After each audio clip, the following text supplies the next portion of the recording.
Are you excited today? Yes. Amen. Well, Christmas has just passed very swiftly, right? Yep. Bago natin malaman, tapos na yung Pasko. Haba ng preparasyon, no? Pero isang araw, biglang tapos umuulan pa. Well, today marks the feast of the Holy Innocents. No? Sa Pilipinas, we call it ang tawag doon, Niños Inocentes. No? The Catholic Church celebrate December 28 as the Feast of the Holy Innocents. We have Christmas, and in Old English, December 28, or the Feast of the Holy Spirit, of the Holy Innocents, is called Childermas. So it's a new term, Childermas, but it's an Old English term. And this feast is celebrated to commemorate the death of innocent children who were ordered to be murdered by King Herod the Great during the time when he was looking for the new king that was born. You see, King Herod the Great is a very insecure king. And anyone who stands as a threat to his throne, he had them killed, including his wife and all his children, because he thought that his children are going to go after his throne, so he killed them. Okay? So, when the Magi came to Bethlehem to look for the child Jesus, first they went to the king, which is King Herod the Great, and told King Herod that they were looking for the newborn king. And so when Herod heard about this, he was so insecure, then he called his advisors to ask them, is there a prophecy that a new king will be born? And they said, yes, a Messiah or the Savior is going to be born in Bethlehem. So King Herod told the Magi, once you found where he is, come back to me so I too can worship him. Okay? But in the meantime, before that happened, the angel of the Lord talked to the Magi in their dream and told them, do not return to Herod because he had an evil plan. Instead, go towards another route going home. And so when Herod finally realized that the Magi were not coming, he ordered his soldiers to kill all newborn children 2 years old and below. And that's why there was a massacre during that time. And now we commemorate December 28 as the Feast of the Holy Innocent. Okay? In the Catholic tradition, the Feast of the Three Kings take place in January 6. That ends the Christmas season, right? But if you are going to look into history, the visitation of the Magi happened first before the killing of the innocents, okay? So, if you have your Bible, I would like to invite you to read with me Matthew chapter 2, verses 1 to 12, okay? Matthew chapter 2, verses 1 to 12, and I will be reading from the New King James Version. And the title is Wise Men from the East. Now, after Jesus was born in Bethlehem of Judea, in the days of Herod the king, behold, wise men from the east came to Jerusalem, saying, where is he who has been born King of the Jews? For we have seen his star in the east and have come to worship him. When Herod the king heard this, he was troubled, and all Jerusalem with him. And when he had gathered all the chief priests and scribes of the people together, he inquired them where the Christ was to be born.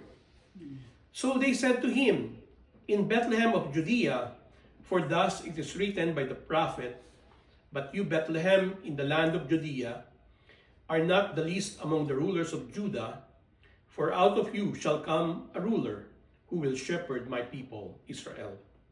Then Herod, when he had secretly called the wise men, determined from them what time the star appeared, and he sent them to Bethlehem and said, "Go and search carefully for the young child, and when you have found him, bring back word to me, that I may come and worship him also." When they heard the king, they departed, and behold, the star which they had seen in the east went before them, till it came and stood over where the young child was. When they saw the star, they rejoiced with exceedingly great joy. And when they had come into the house, they saw the young child with Mary his mother, and fell down and worshipped him. And when they had opened their treasures, they presented gifts to him, gold, frankincense, and myrrh. Then, being divinely warned in a dream that they should not return to Herod, they departed for their own country another way. Praise God for the reading of His Word. So, the title of our message today is A Message from the Magi. And our learning objectives are as follows. Number 1, to know the truth about the Magi who visited the child Jesus, who they are, where they came from, how many were they, why did they come to see Jesus, or why did they visit Jesus. Number 2, to know the essence of gift giving as the Magi did. And number 3, to learn the message from the Magi. Okay, so here is the truth about the Magi. Who were they? First, for a better understanding, let me discuss who they were not.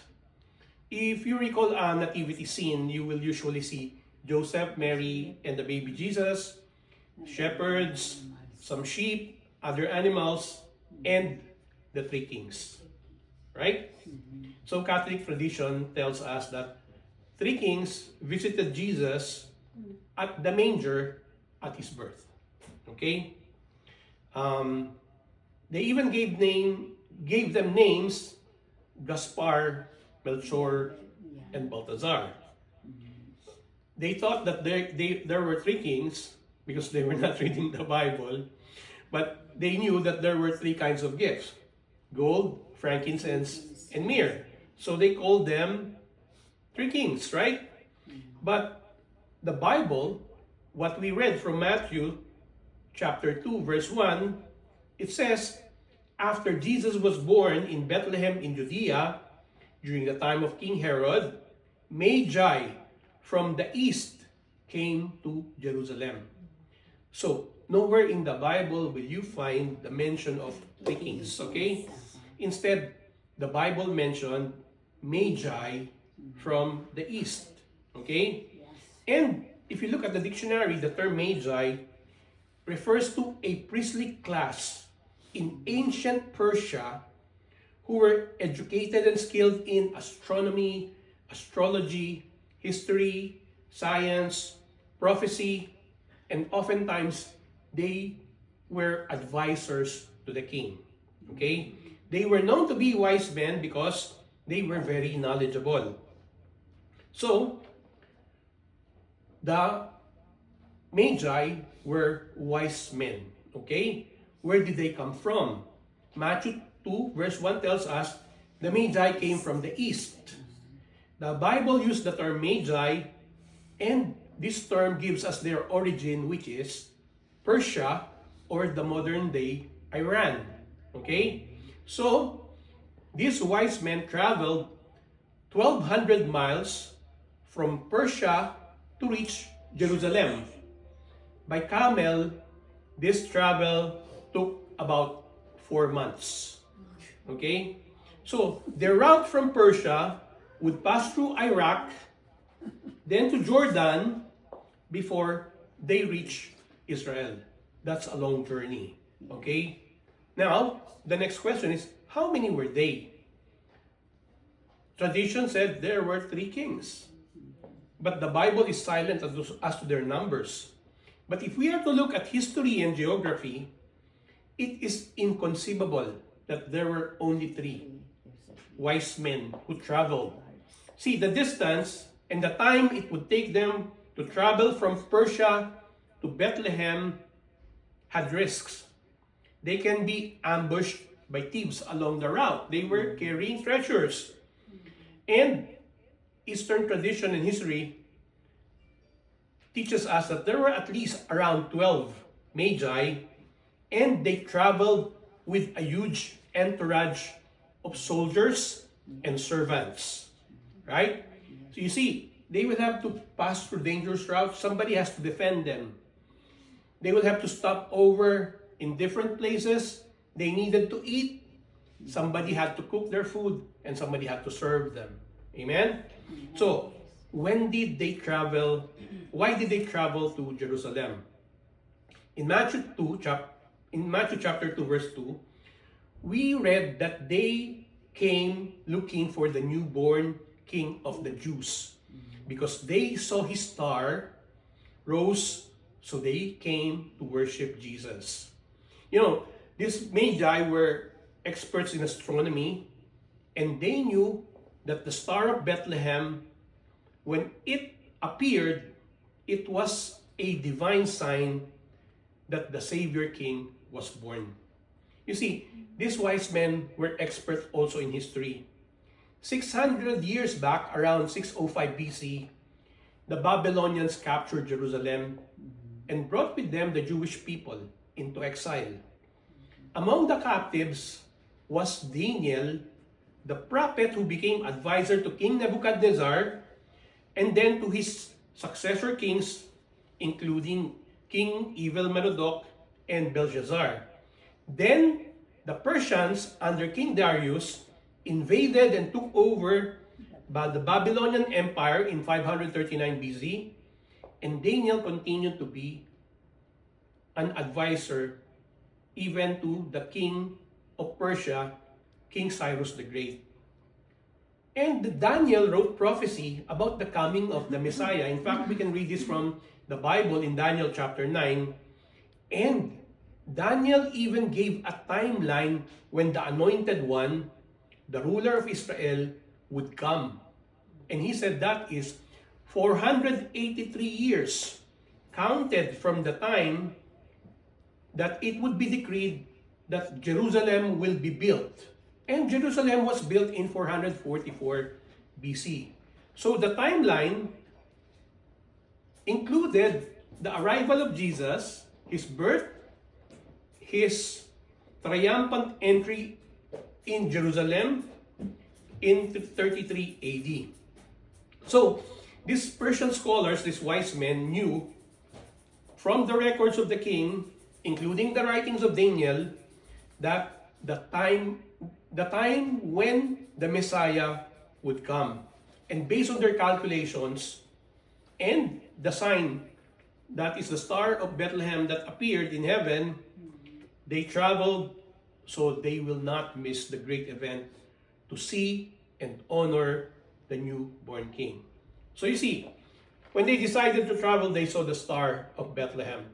Remember, that star showed up the day Jesus was born, when the angels told the shepherds to find the baby wrapped in cloths in a manger. And it will take them 4 months to travel. So Jesus was already born when the wise men decided to travel to see Jesus. So it was not in the manger when the three kings or the wise men came.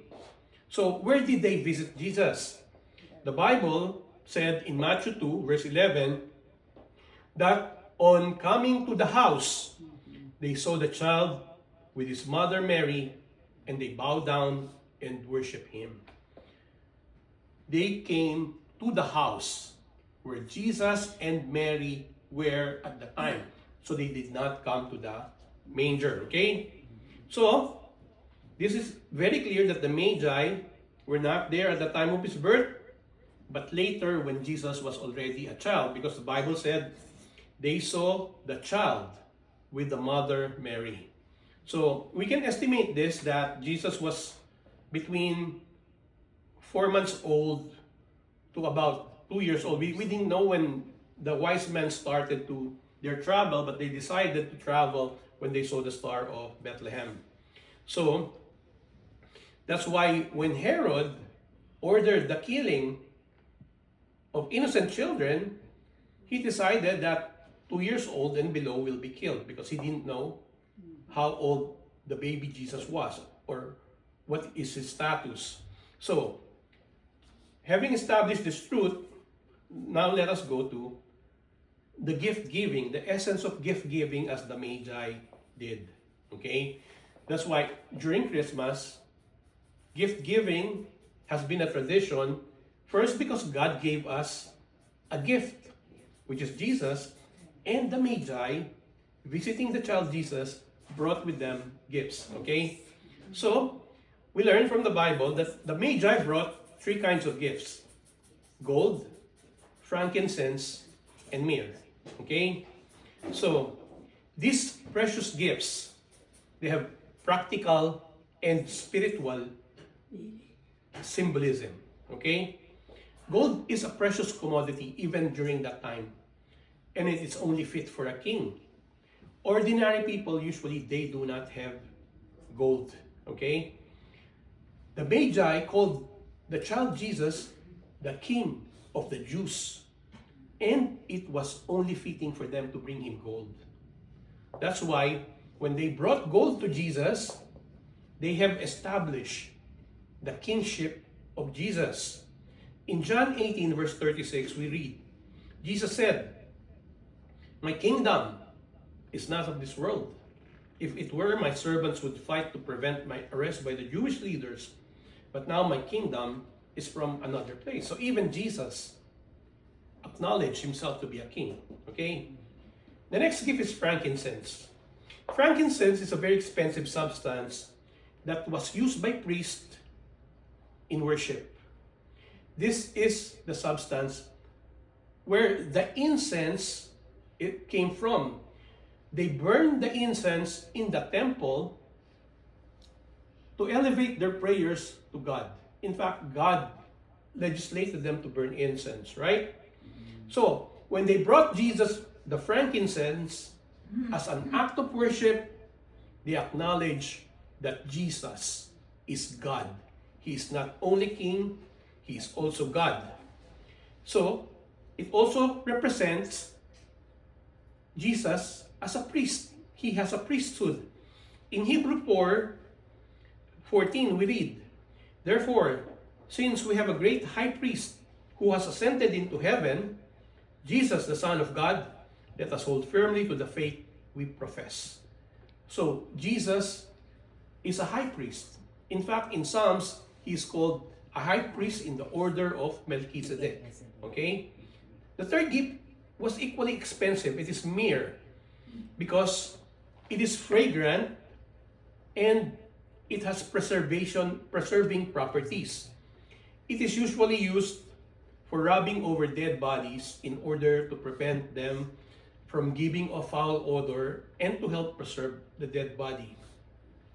The wise men knew that Jesus was destined to die. In John chapter 19, verse 38 to 40, we read how myrrh was used to wrap the body of Jesus. It says, "Later, Joseph of Arimathea asked Pilate for the body of Jesus. Now Joseph was a disciple of Jesus, but secretly because he feared the Jewish leaders. With Pilate's permission, he came and took the body away. He was accompanied by Nicodemus, the man who earlier had visited Jesus at night.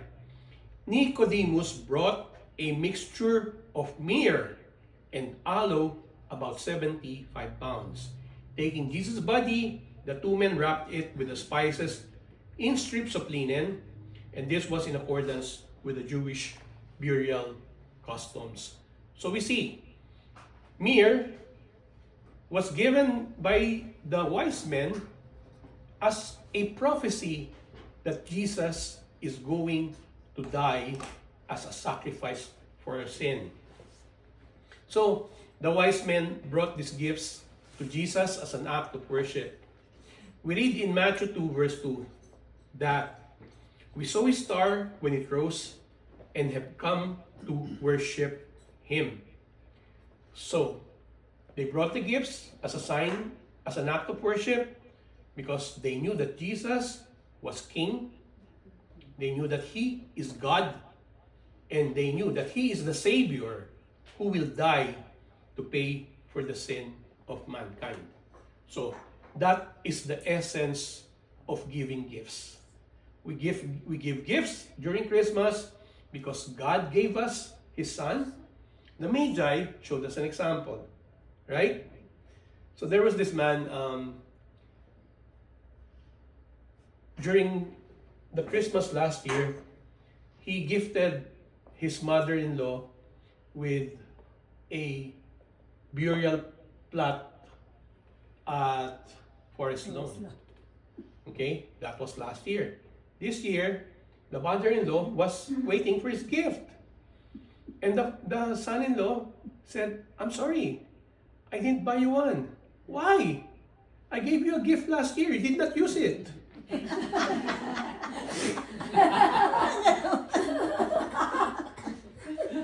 You see, sometimes we receive gifts, we don't use them, right? Okay, so what is the message from the Magi? Okay, the Magi, the story of the Magi gives us a message that we must all learn from. And these are characteristics that we must learn because this will define our character. First message is magnanimity. Okay. Magnanimity. Magnanimity means having a character that is noble, generous, and unselfish. It's more than generosity. When you are magnanimous, that means, we always hear this, you should be magnanimous in victory, right? You should be more than generous, okay? The Magi were noble people. They were a notable class in their society. To be noble means to show the fine qualities or high moral principles and ideals. They made it their life mission to see and worship Jesus, who is the King of all kings. 1 Peter 2, verse 9 tells this to us. You are a chosen people, a royal priesthood, a holy nation, God's special possession, that you may declare the praises of Him who called you out of darkness into this wonderful light. So, based on the Bible, we, the followers of Jesus, we are noble people, just like the Magi, right? God chose us as a special possession. Thus, we must live our lives accordingly and behave in a manner of a nobility, in a manner that God deserves. Okay? So, the Magi, being magnanimous, is not only noble, they are also generous. They were generous. We have seen how they offered Jesus precious gifts fitting for a king. In the same manner, God expects us to be generous. Amen. The Bible teaches us in Proverbs 3:9, honor the Lord with your wealth. Yep. Amen. God has given us more. We have to honor Him with our wealth. In Deuteronomy 16:17, we are taught that each of you must bring a gift in proportion to the way the Lord your God has blessed you. So, when we offer something to the Lord, it should be in proportion to what the Lord has given us. That's why the Lord is asking people to bring the tithes and offering to the storehouse so that there will be food, right? In modern times, the tithes and offering we give is used for the furtherance of God's kingdom. 2 Corinthians 9:7 teaches us this. Each of you should give what you have decided in your heart to give, not reluctantly or under compulsion, for God loves a cheerful giver. Okay? So when we're giving to the Lord, we should give with a smile. Amen. Amen? Amen. Remember, God is our source. Amen. Without God, we will not have nothing. Deuteronomy 8:18 teaches us, But remember, the Lord your God, for it is He who gives you the ability to produce wealth. Okay? Without God, we cannot acquire anything that we have right now. Amen? Amen. The Magi were not only noble, generous, they were also unselfish. They knew that the ordeal that their desire to see Jesus would cost them. It was not an easy trip from Persia to Bethlehem. 12,000 miles. 4 months of being exposed to the elements and dangers. Yet, they still went to see the king to worship. They did not mind their personal convenience. They wanted to honor their God, so they did. Sometimes people during Sunday are having second thoughts, ang layo naman. They have to travel. Remember, the Magi traveled 1,200 months, 4 months to worship Jesus. Yeah. Amen? Amen. Okay, so the first quality is, or first lesson is, magnanimity. Amen. The second lesson is admirability. Okay? Admirability is defined as the state or quality of being admirable, excellent, or deserving of praise. The Magi were admirable for their desire to seek God. They made it their mission to come and worship Jesus. They studied the prophecies. They waited for His coming. They went on a journey to bring Him gifts, to worship Him. They exerted effort towards excellence. They sought Jesus. They did not mind traveling the distance with great logistic requirements, right? They saw to it that they will achieve their purpose. So, they were successful in seeing Jesus and in worshiping Him. They made it a point that their purpose was fulfilled.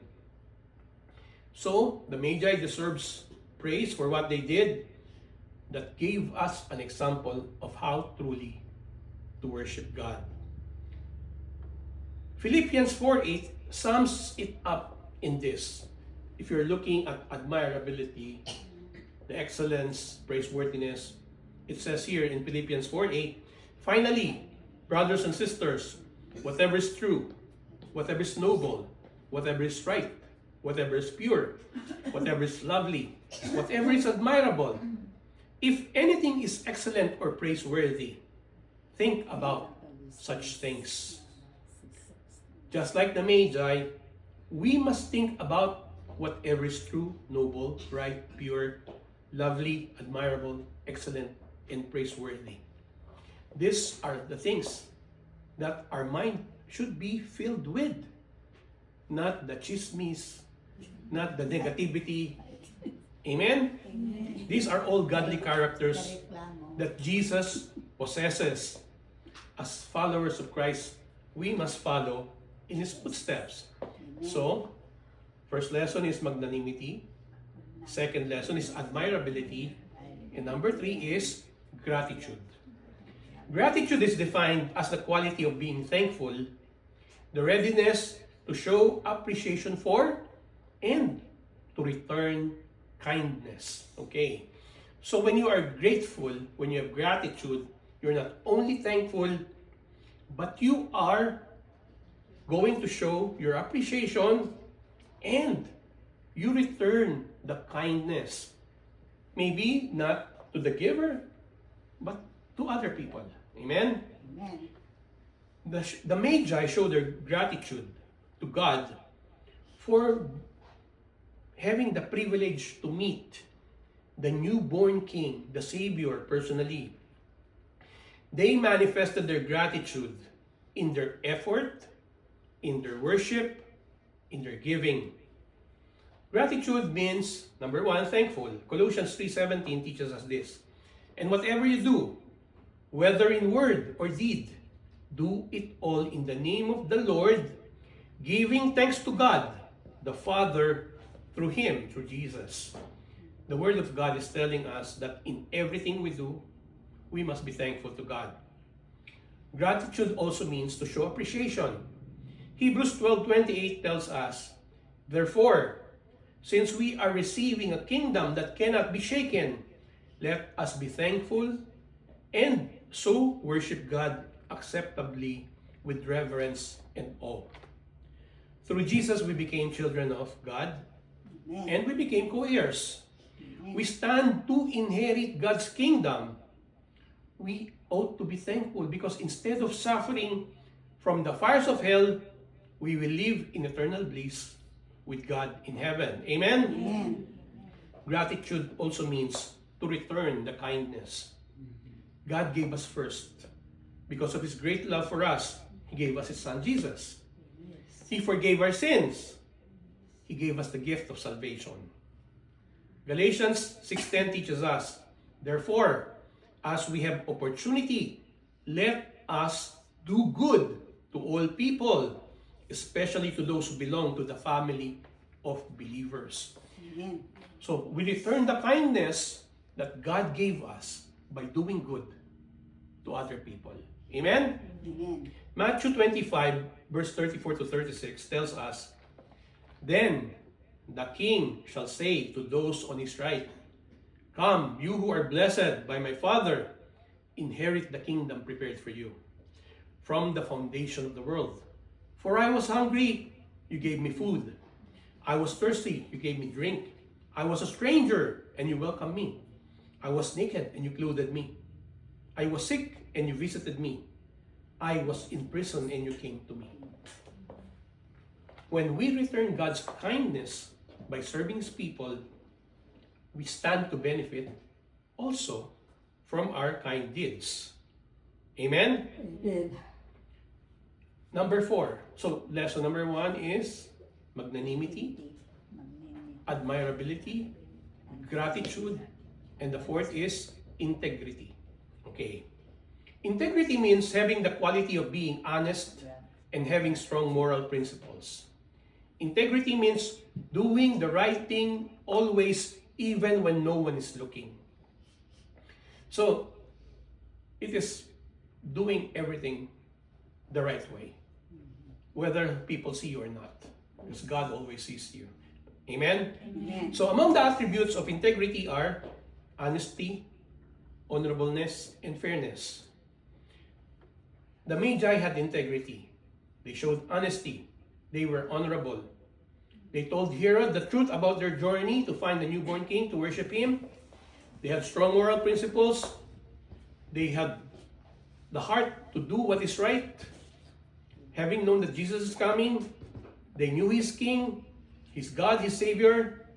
They sought Him and exerted their best to see Him and worship Him. Proverbs 10:9 tells this to us. Whoever walks in integrity walks securely, but whoever takes crooked paths will be found out. The Magi traveled in dangerous territory, but God kept them safe. God made them secure because they were walking in integrity. Integrity means being honest. Leviticus 19:11 teaches us what honesty is in this manner. Do not steal, do not lie, do not deceive one another. That's being honest. Integrity means being honorable. 2 Corinthians 8:12-1 has this to say, for we aim at what is honorable, not only in the Lord's sight, but also in the sight of men. To be honest means to do what is honorable in God's eyes and in man's eyes. Integrity means fairness. Fairness is best explained in Acts 10:34-35. Then Peter began to speak. I now realize how true it is that God does not show favoritism, but accepts every nation, the one who fears Him, and does what is right. So, as God is exemplified by Peter, He shows no favoritism, so we must not show favoritism. Fairness means treating everyone equally. Amen? Amen. So, these are messages from wise men. We should be we should have wisdom in the same manner.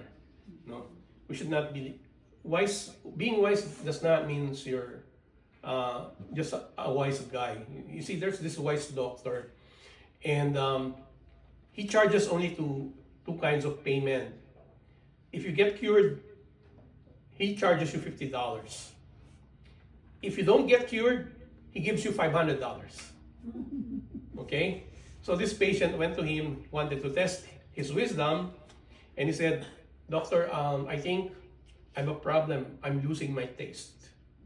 And the doctor went to the cupboard, get a bottle, put in a tablespoon, and take this. And he took it. He said, "That's too bad." "Oh, it's shaving cream. Now, I think I cure your taste. Now you have taste. Give me $50. The next week, he went back. He said, "Doctor, I think I'm developing Alzheimer's disease." Okay, he went to the cupboard, get a bottle, put it in a tablespoon, and said, "Try this." He tasted, "This is the same shaving cream you gave me." "Oh, you're not having Alzheimer's disease. You remember. Give me $50.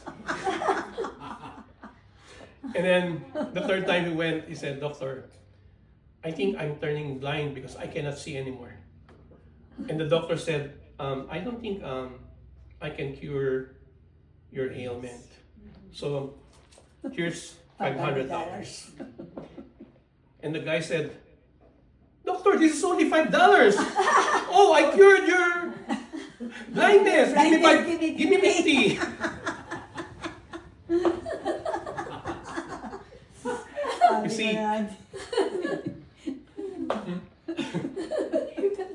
You see, we cannot be wise guys, but we have to have wisdom. Remember the lessons from the Magi. Okay, what are the four things that we talked about? M. You can remember this because it starts with the four letters of the word Magi. M for magnanimity. A for admirability. G for gratitude. I for integrity. Amen. Okay. So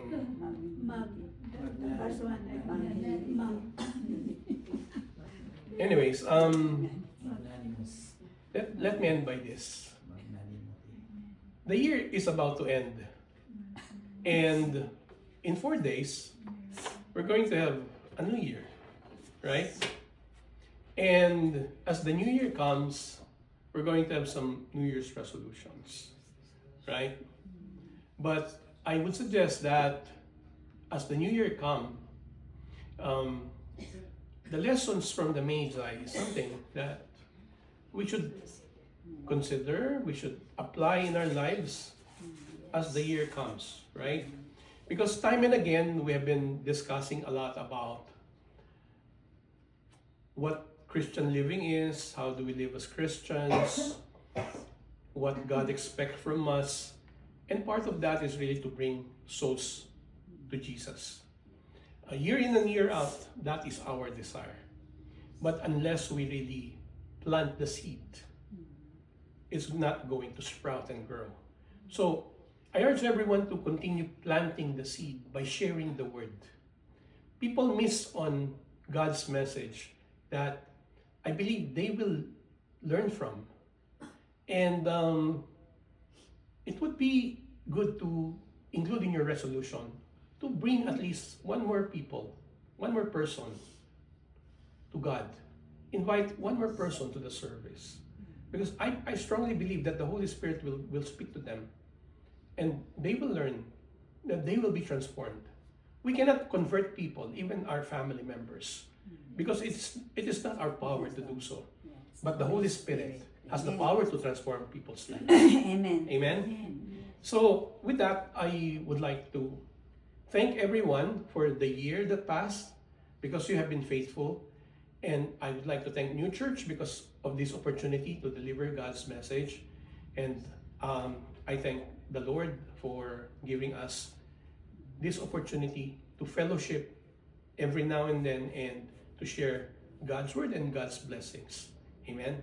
So let us all stand and let us pray.